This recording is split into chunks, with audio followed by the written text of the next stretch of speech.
All right, let's jump right into today's explainer because this one is an absolute historical thriller straight out of ancient texts. Seriously, it's a total masterclass in espionage, high-stakes defection, and just sheer survival.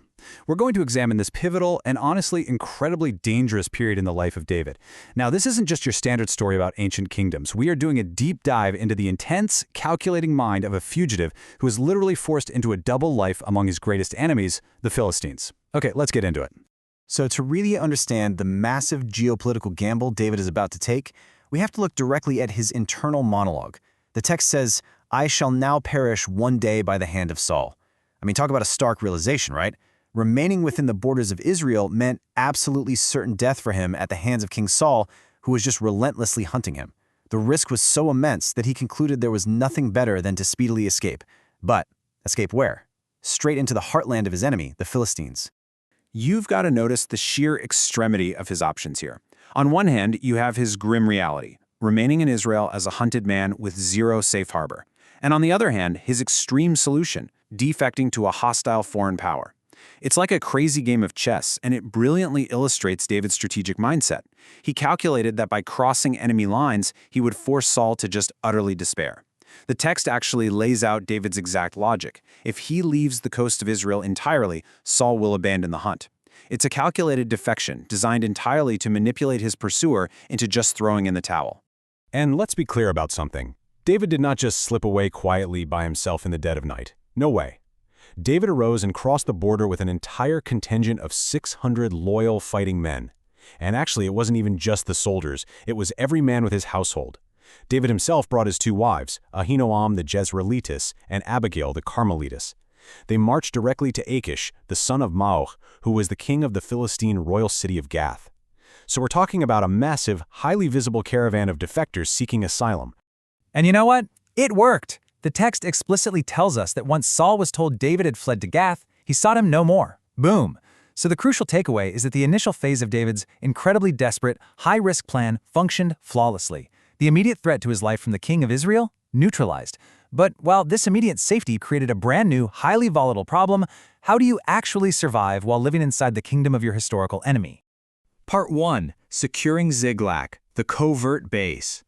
Okay, so now that he's secured asylum, he needs to secure his actual position. Which brings us to a really vital strategic question. Why did David want to leave the royal city of Gath so quickly? I want you to think about the operational reasoning here. When you are a high-profile defector, living right in the capital city means every single move you make, every person you speak to, every supply you gather, it's all monitored.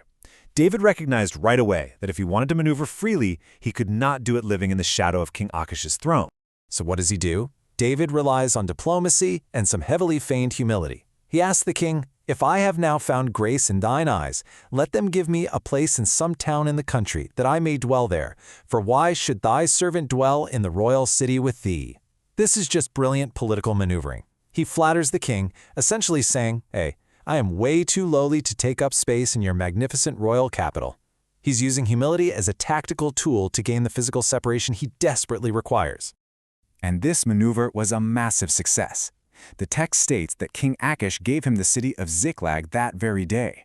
It's super fascinating because the source text specifically points out a long-term geopolitical consequence of this exact moment, mentioning that Ziklag pertained unto the kings of Judah unto this day.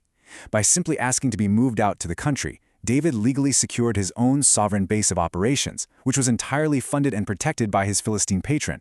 16. I want you to sit with that number for a second. That is the number of months, a full year and 4 months, that David dwelt in the country of the Philistines. For 16 months, David maintained this highly stressful, incredibly high-stakes double life. Every single day was a tightrope walk. He had to maintain the perfect illusion of loyalty to King Achish, all while secretly serving his own interests and keeping a massive private army active and fed. Part 2. The brutal covert raids. Because, look, a private army of 600 men, plus their families, that requires massive resources. David didn't just sit quietly knitting in Ziklag for a year and 4 months. He utilized his newly acquired hidden base to launch some highly organized military campaigns. According to the text, David and his men went up and invaded specific territories. The historical targets of his raids were the Geshurites, the Gezrites, and the Amalekites. The source notes these were the nations that were of old the inhabitants of the land, stretching far down the road to Shur, all the way to the land of Egypt. So he was operating deep in the southern frontier, far away from the Philistine capital, striking these ancient populations. And let me tell you, these raids were incredibly lucrative. When David smote the land, he took away everything of value. The text gives us a pretty comprehensive inventory of the loot. We're talking sheep, oxen, asses, camels, and even apparel. He was systematically stripping these territories of their wealth and resources to sustain his own forces back in Ziklag. But here is the absolutely critical operational security question you should be asking yourself right now. How on earth did David keep these massive raids a secret from his host, King Achish? Think about it. If David is out raiding these lands and bringing back enormous herds of livestock, word is going to spread, right? Refugees or survivors would inevitably make their way to Gath to complain to the regional power. Well, the text gives us the brutal, cold, tactical solution David employed to maintain his cover. It states plainly, and David saved neither man nor woman alive to bring tidings to Gath. This is the grim reality of ancient warfare and espionage.